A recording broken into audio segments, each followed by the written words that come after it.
Hi all. This video is for standard 7 maths. Chapter 5 Lines and Angle. Already you have seen part 1. अगर आपने part 1 नहीं देखा है तो आप फिर से देख लेना because in maths the subject topic and syllabus used to be interconnected. तो जो लाइन एंड एंगल है उसके बारे में हमने ऑलरेडी एक्सरसाइज 5.1 कंप्लीट किया हुआ है और so many things we have understand like complementary angle, supplementary angle, adjacent angle, linear angle and vertically opposite angle. अब हम इस वीडियोस के अंदर नेक्स्ट देखेंगे about the character of line and angle, pairs of lines. अब देखो pairs of line के बारे में समझते हैं. Pairs of line, pairs of line का मीनिंग ये होता है कि कोई भी जो लाइन है, अगर दो लाइन पास पास में होती है, कोई भी दो लाइन अगर पास पास में होती है तो that is called pair of line. ठीक है, तो पेयर ऑफ लाइंस के बारे में हम समझते हैं. जैसे मैं आपको बताऊं कि एक ये लाइन है, आप स्केल यूज करना, और एक ये लाइन है. This both lines are intersecting. तो लाइन है तो सबसे पहले हमको क्या करना पड़ेगा, जहां इंटरसेक्ट कर रहा है वहां पे 0 देना पड़ेगा. और लाइन हम ड्रॉ कर रहे हैं इसलिए हमको इस तरीके का एक एरो बनाना पड़ेगा, तभी इंडिकेट होगा ना कि दिस इज लाइन और व्हाट. और इसका हमको एक नाम देना होगा, तो हम नाम इसका देते हैं एल और एम. अब जो पॉइंट है यहां पे मैं कर रहा हूं, इसको क्या लिखेंगे, पॉइंट ऑफ इंटरसेक्शन. अब पॉइंट ऑफ इंटरसेक्शन इसको कहते हैं. और हम एक और आपको लाइन ड्रॉ करके कर देते हैं. एक ऐसी लाइन हम लेंगे, एक इसकी बिल्कुल सामने लाइन लेंगे. ये दोनों लाइन में फिर हम वही करेंगे.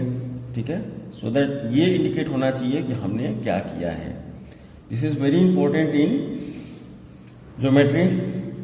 फिर इसका हम नाम रख देंगे P और इसका नाम रख देंगे Q. और इन दोनों से एक लाइन हम ऐसे ड्रॉ करते हैं. तो ये जो लाइन हम ड्रॉ करते हैं इसमें सारे एंगल 90 डिग्री के होते हैं. ये सारे एंगल 90 डिग्री के होते हैं. अब थोड़ा सा आपको कैलकुलेटिव होना पड़ेगा कि 90 डिग्री, 60 डिग्री, 70 डिग्री, ये सब चीजों पे यूज टू होना पड़ेगा.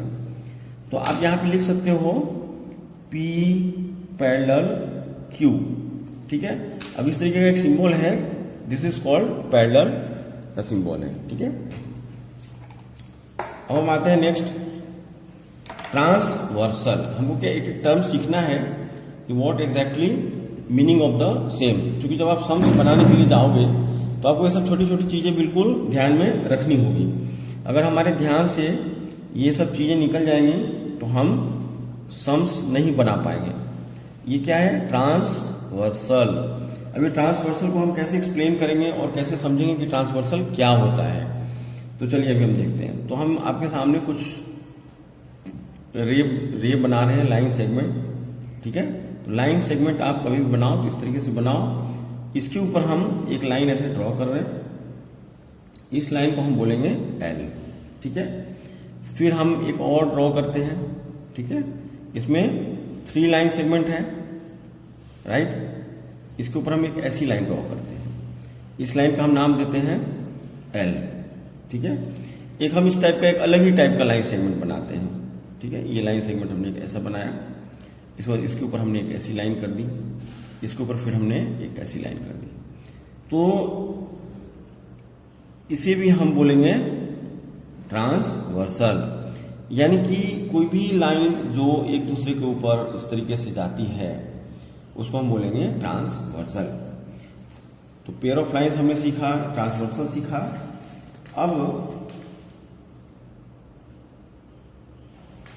अब इसमें क्या होता है कि एक चीज है कि ये लाइंस एक दूसरे के पैरेलल नहीं भी हो सकते हैं, ये आपको ध्यान रखना है.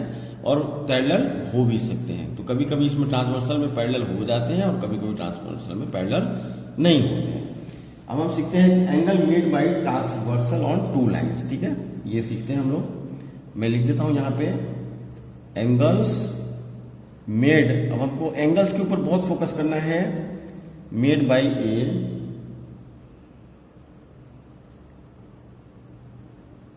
ट्रांसवर्सल ऑन टू लाइंस, ठीक है, angles made by a transversal on two lines.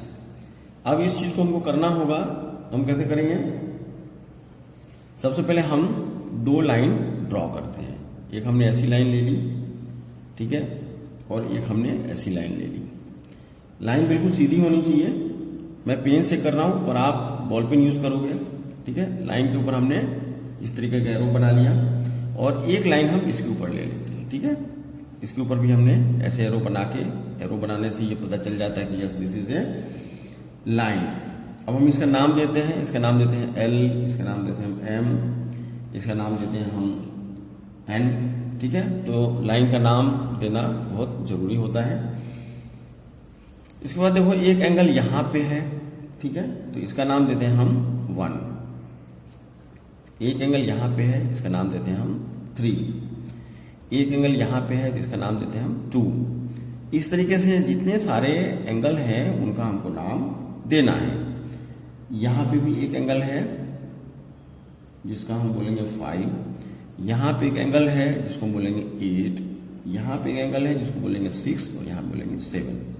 तो आप इसको 1 2 3 4 5 6 7 8 इस तरीके से आप इसको बना सकते हैं।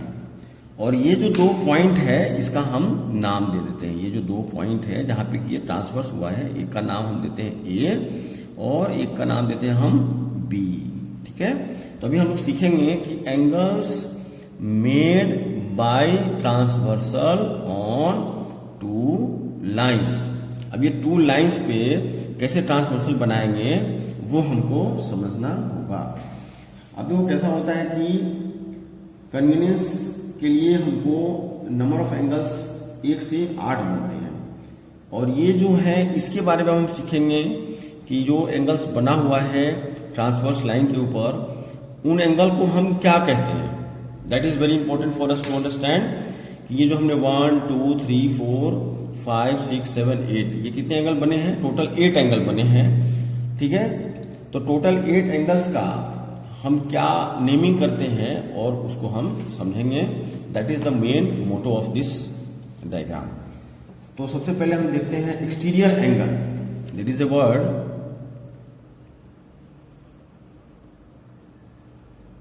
एक्सटीरियर एंगल्स, ठीक है। एक्सटीरियर एंगल्स का मतलब होता है बाहर वाला एंगल, ठीक है। तो इसका मैं डिफिनीशन आपको बता दूं कि जिसके 1 2 7 और 8। अब हम ध्यान देते हैं यहाँ पे डायग्राम के अंदर 1, देखिए ये 1 है, ये 2 है, ठीक है। इसको मैं ब्लू से शेडिंग कर देता हूं। ये 7 है और ये 8 है। अब ये जो एंगल 1 है, एंगल 2 है, ठीक है, और 7 है, और मैं लिखता हूं एंड एंगल 8। इसको हम बोलेंगे एक्सटीरियर एंगल्स। क्लियर? यानी देखो 1 2 इसके सामने 8 और 7 यानी लाइन के जो बाहर वाले एंगल हैं, ठीक है। आपको बिल्कुल इस तरीके से समझना है कि हमने जो लाइन ड्रॉ किया हुआ है, इस लाइन के बाहर वाले जो एंगल हैं और इस लाइन के बाहर वाले एंगल हैं। एक्सटीरियर का मतलब क्या होता है? आउटसाइड, हम लोग बोलते हैं बाहर वाले एंगल। तो ये जो बाहर वाले एंगल हैं उनको हम बोलेंगे एक्सटीरियर एंगल, ठीक है। ये आपको समझना है, दिस इज वेरी इंपॉर्टेंट। अब सेकंड आता है इंटीरियर एंगल, ठीक है।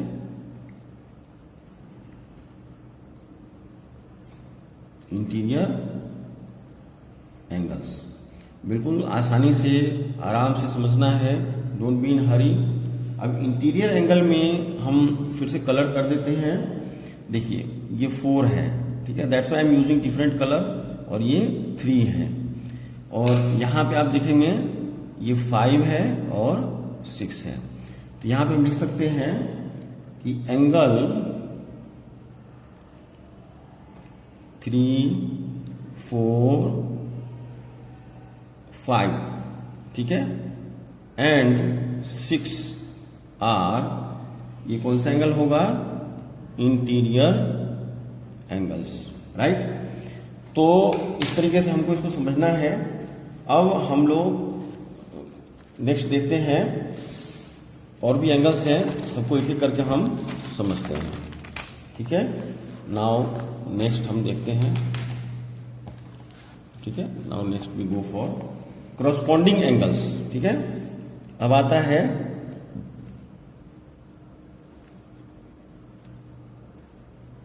Corresponding angles. ये बड़ा अच्छे से समझना है आपको, because this is going to help you in senior classes also when you go for 8th, 9th, 10th, तो दीज आर वेरी इंपॉर्टेंट। अब देखो ये एंगल हम किसको बोलेंगे, तो हम फिर से एक डायग्राम बनाते हैं। हम दो लाइन सेगमेंट बनाते हैं, ठीक है। दोनों लाइन सेगमेंट का हम नाम रखते हैं L और M। यहां से एक हम लाइन लेते हैं, ठीक है। इस एंगल का नाम रखते हैं 1 और इसका नाम रखते हैं 5। फिर से हम एक बना लेते हैं, ठीक है। इसका भी नाम रखते हैं L और M। यहां पे एक एंगल बनेगा 2। जो पहले एंगल बनाए हम उसको स्प्लिट कर रहे हैं, ठीक है। पहले जो आपका एंगल बना हुआ है उसको हम स्प्लिट कर रहे हैं। इसका नाम रख दिया हमने N। ये लाइन का नाम तो रखना पड़ेगा, ठीक है। इस तरीके से हम एक और डायग्राम बना लेते हैं, तो आपको क्या है बिल्कुल क्लियर होता जाएगा। हम इसका भी नाम, मैंने सबको अलग अलग कर दिया है, ठीक है। तो इसमें कोई सोचने वाली चीज नहीं है। आपको हमेशा ध्यान रखना है कि हम किस चीज को करस्पॉन्डिंग एंगल कहेंगे, जिससे कि आपका कंसेप्ट बिल्कुल क्लियर हो जाएगा। अब इस तरीके से हमको बनाना होता है। ये लाइन हो गया, ये L हो गया, ये M हो गया, ठीक है। आप पेंसिल से इसको अच्छे से बनाना, so that you got a very good practice on this. अब देखो जो हमने फोटोग्राफ्स पहले हमने बनाए थे, ठीक है, तो उस फोटोग्राफ्स के बेस पे आपको ये डिसाइड करना है कि हम करस्पॉन्डिंग एंगल किसे कहेंगे। अभी हम एक्सटीरियर और इंटीरियर तो सीख लिए, अब हमको सीखना है करस्पॉन्डिंग एंगल्स। तो ये जितने भी एंगल्स हैं यहाँ पे आप देखो, ठीक है। ये 1, 5, 2 और 6, यहाँ पे देखो 3, 7, ये और ये। अब देखो आपको ध्यान में क्या रखना है कि देखो लाइन के बाहर वाली, यहाँ पे जो 1 एंगल है वो भी लाइन के बाहर है। यहाँ भी जो 5 है ना, ये भी लाइन के बाहर है, यानी ये एक दूसरे के करस्पॉन्डिंग एंगल हो गया। तो हम यहाँ पे लिख सकते हैं एंगल 1, एंगल 5, ठीक है। ये पहला निकल गया, हम इसको दे देते हैं, ये फिगर है 1, 2, 3, 4। ये 4 फिगर से हम समझ लेते हैं करस्पॉन्डिंग एंगल आपकी फोटोग्राफ में कितने हैं।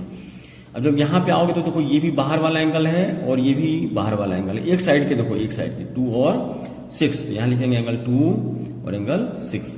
अब यहाँ पे आ जाते हैं, यहाँ पे देखिए ये भी एक दूसरे के बिल्कुल देखो, ये अंदर वाला है, ये भी लाइन के बाहर वाला, तो ये दोनों मतलब एक जैसे जो आपको दिखेंगे वो करस्पॉन्डिंग एंगल कहलाएंगे। अब देखो इसमें ये 4 है और ये 8 है, कोई कंफ्यूजन नहीं होना है। एक्सटीरियर इंटीरियर अलग हो गया और करस्पॉन्डिंग मतलब साथ वाले।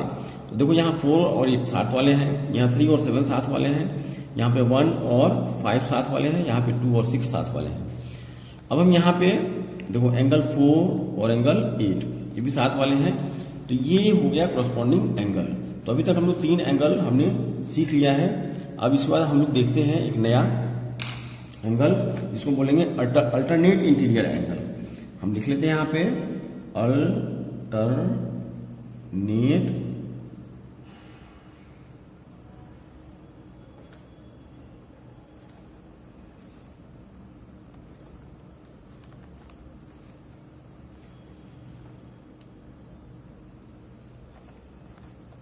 L और M, ये 2 लाइन है, ठीक है। ये हमको बार बार बनाना होगा, and this is good to understand. जब आप बार बार बनाओगे तो आपको बिल्कुल समझ में आ जाएगा, ठीक है। ये पॉइंट है जिसको हम A और B हमने नाम दिया है।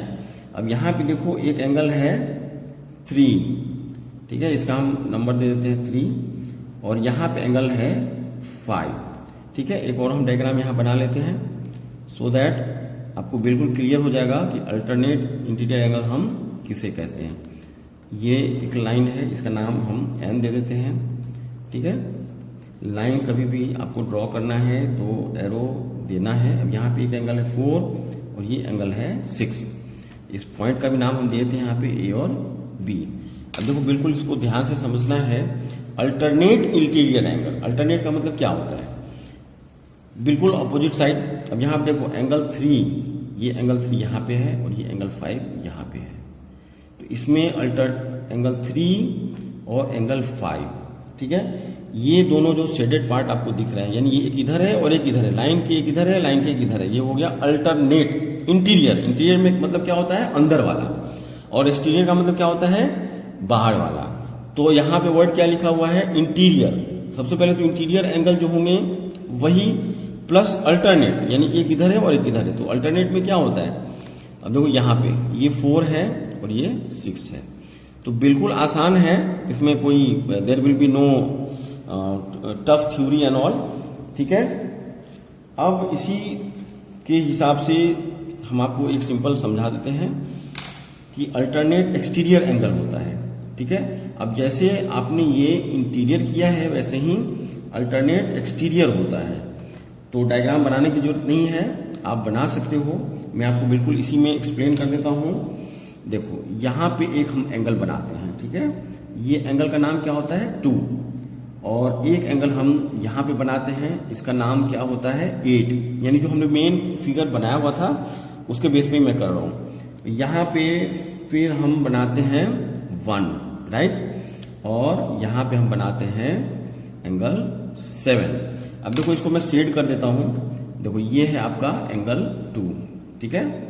ये शेडेड करने से आपको बिल्कुल क्लियर हो जाएगा। और ये है आपका एंगल 8। यहाँ पे है एंगल 1, ठीक है ना। और यहाँ पे है एंगल बी। अब देखो एक्सटीरियर का मतलब क्या होता है? बाहर वाला। एक्सटीरियर का मतलब क्या होता है?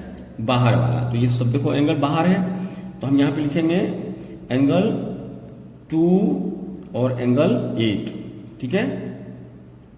एंड यहां पे आ जाते हैं हम एंगल 1 और एंगल 7। ये जो एंगल हैं ये सारे अल्टरनेट एक्सटीरियर एंगल। एक्सटीरियर का मतलब क्या होता है? लाइन के बाहर वाला। और अल्टरनेट वर्ड लिखा हुआ है, तो जैसे पहले अल्टरनेट था वैसे ही। तो इसके साथ इस चैप्टर का जो इंपॉर्टेंट कंसेप्ट था वो हमने आपको बता दिया। अब कई बार क्या होता है ना कि सेम साइड्स के भी एंगल होते हैं, सेम साइड्स के भी एंगल होते हैं। सेम साइड्स में जैसे हम आपको बता दें कि सेम साइड्स का अगर हमको करना हो तो सेम साइड वाले ट्रांसवर्सल होते हैं। सेम साइड, तो सेम साइड में कैसा होता है कि जैसे मैं ये फोटोग्राफ्स अगर लेता हूं तो इसमें अगर यहाँ पे एक एंगल है, ठीक है, और यहाँ पे एक एंगल है, और इस तरीके से फिर यहाँ पे एक एंगल है और यहाँ पे एक एंगल है, तो ये सेम साइड्स के एंगल कहलाते हैं, ठीक है। तो आप चाहो तो इसका डायग्राम बना के खुद से कर सकते हो, बिल्कुल आसान है, ठीक है। अब हम लोग नेक्स्ट वीडियो में इससे रिलेटेड थोड़े से सम्स बनाएंगे, कुछ एग्जाम्पल्स करेंगे, then this chapter will be complete. चलो, थैंक यू।